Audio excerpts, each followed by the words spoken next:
3월 4일입니다. 믿음은 행동하는 것이라는 제목으로 누가복음 8장 40절에서 56절 말씀이 있습니다. 예수께서 돌아오시니 무리가 그를 환영하였다. 그들은 모두 예수를 기다리고 있었던 것이다. 그때 야이로라는 사람이 왔다. 이 사람은 회당장이었다. 그가 예수의 발 앞에 엎드려서 자기 집으로 가시자고 간청하였다. 그에게 12살쯤 되는 외동딸이 있는데 그 딸이 죽어가고 있었기 때문이다. 예수께서 야이로의 집으로 가시는데 무리가 예수를 밀어댔다. 무리 가운데 12해 동안 혈루증으로 앓는 여자가 있었는데 의사에게 재산을 모두 다 탕진했지만 아무도 그 여자를 고쳐주지 못하였다. 이 여자가 뒤에서 다가와서는 예수의 옷술에 손을 대니 곧 출혈이 그쳤다. 예수께서 물으셨다. 내게 손을 댄 사람이 누구냐? 사람들이 모두 부인하는데 베드로가 말하였다. 선생님, 무리가 선생님을 에워싸고 밀치고 있습니다. 그러자 예수께서 말씀하셨다. 누군가가 내게 손을 댔다. 나는 내게서 능력이 빠져나간 것을 알고 있다. 그 여자는 더 이상 숨길 수 없음을 알고서 떨면서 나와 예수께 엎드려서 그에게 손을 댄 이유와 곧 낫게 된 경위를 모든 백성 앞에 알렸다. 그러자 예수께서 예수에게 말씀하셨다. 딸아, 내 믿음이 너를 구원하였다.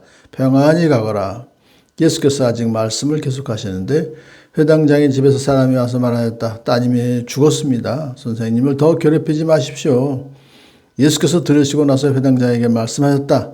두려워하지 말고 믿기만 하여라. 딸이 나을 것이다. 그리고 그 집에 이르러서 베드로와 요한과 야고보와 그 아이의 부모밖에는 아무도 함께 들어가는 것을 허락하지 않으셨다.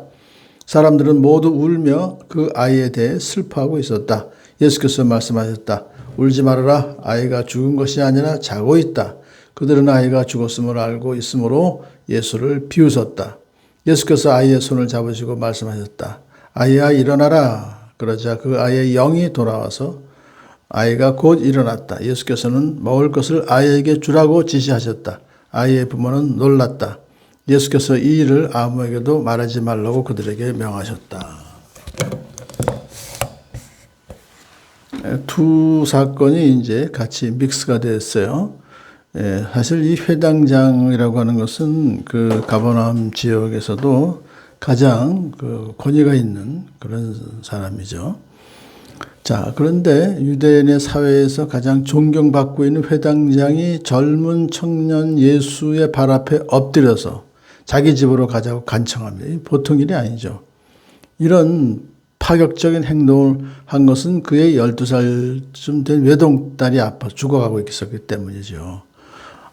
딸 바보라고 하는 말도 있듯이 이 아버지로서는 더군다나 외동딸이 아닙니까? 자, 그렇기 때문에 이제 그런 절박한 상황 가운데 놓이게 되니까 예수라고 하는 청년이 치유의 능력이 있다는 건 그가 알고 있었어요. 믿고 있었어요. 믿은 거예요. 일단은 그러니까 예수님한테 와서 무릎을 꿇었어. 고쳐달라고. 자, 예수님께서는 그 집으로 이제 가시는데 또 중간에 혈루증 앓는 여자가 그 많은 사람이 예수님을 밀어댔기 때문에 뭐 접촉이 다 되는 거죠. 그런데 원래 혈루증으로 앓는 여자는 사람 속에 들어갈 수가 없죠. 그래서 왜 접촉을 하면 안 되니까. 근데 뭐 군중 속으로 들어가서 뚫고 들어와서 예수님 뒤까지 와서는 예수님의 옷술에 손을 댔단 말이죠. 그러니까 출혈이 그쳤어요. 놀라운 또 기적이 일어났는데 그렇게까지 되기엔 또 여자의 믿음이 정말 고침, 예수님의 치유에 대한 능력을 믿기 때문에 끝까지 군중 속을 뚫고 장벽을 이렇게 극복하고 와서 손을 댔다 했더니 출혈이 그쳤다. 자, 예수님께서는 그것으로 그냥 치료를 끝이고서 그냥 쓱 또 갈 수가 있잖아요. 근데 예수님은 그렇게 가만히 놔버리지 않으셔서 누가 손댔어? 라고 이제 소리 치셨단 말이에요.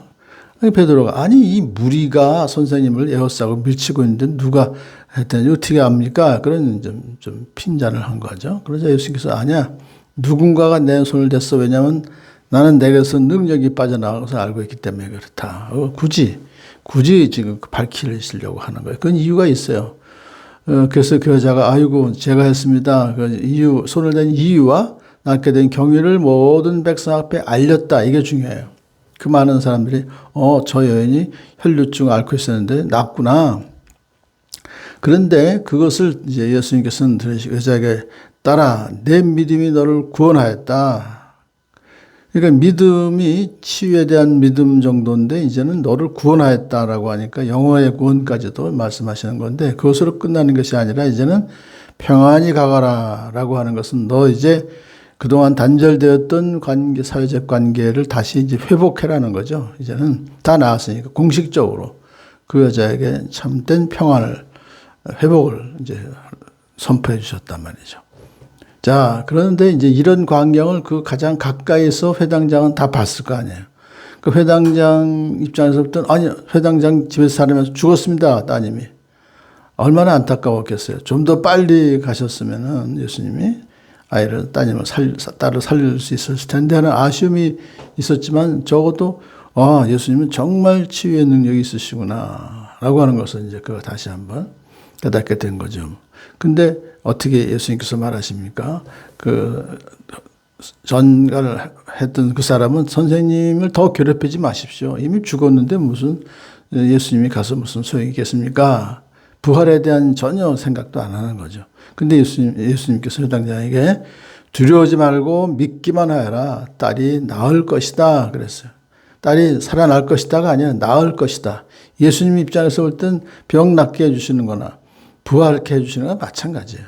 왜냐하면 생명의 주인이시기 때문에 질병과 죽음에 대한 주권을 가지신 하나님의 아들 메시아이기 때문에 그냥 그렇게 나을 것이다 라고 말씀하셨어요. 믿기만 하면 된다.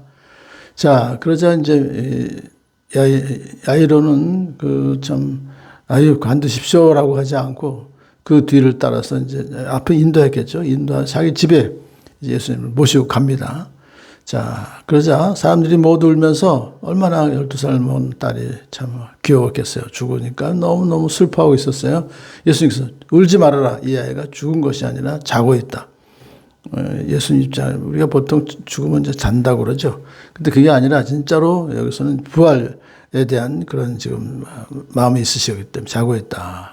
사람들이 예수를 비웃어요. 아니, 분명히 얘가 죽었는데 무슨 잔다고 그래.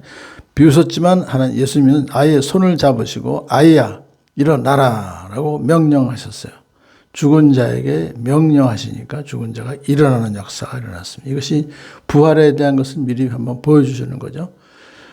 그 아이가 영이 돌아와서 곧 일어나서, 근데 재밌는 것은 예수님께서 먹을 것을 아이에게 주라고 지시하셨어요. 먹을 걸 좀, 그동안 얼마나 아팠겠어요. 배고팠겠어요. 죽을 병에 걸렸으니까. 그러니까 먹을 것을 줘서 회복시켜서 이제 다시 정상적인 그런 활동을 하게 하라. 라고. 오늘은 그러니까 본문에서는 결국은 삼중구원이라고 이제 그랬습니다. 생각하는데 뭐냐면 육신의 질병을 고쳐주셔서 회복시켜 몸의 구원이라고 하면 영혼의 구원까지, 그리고는 또 회복, 사회적인 관계의 회복까지. 그런데 오늘 여기서는 지금 예수님 사중구원이라고 보셨죠. 죽은 자를 살리시는 부활의 또 능력을 보여주신 회복. 그래서 참 오늘의 본문에서는 너무나도 두 딸과 또 여인을 또 고쳐주셨던 예수님, 오늘도 참 질병과 죽음을 주관하시는 주님께서 우리에게 필요한 모든 것을 또 채워주실 것을 믿고 살아가는 복된 하루 되기를 축복합니다.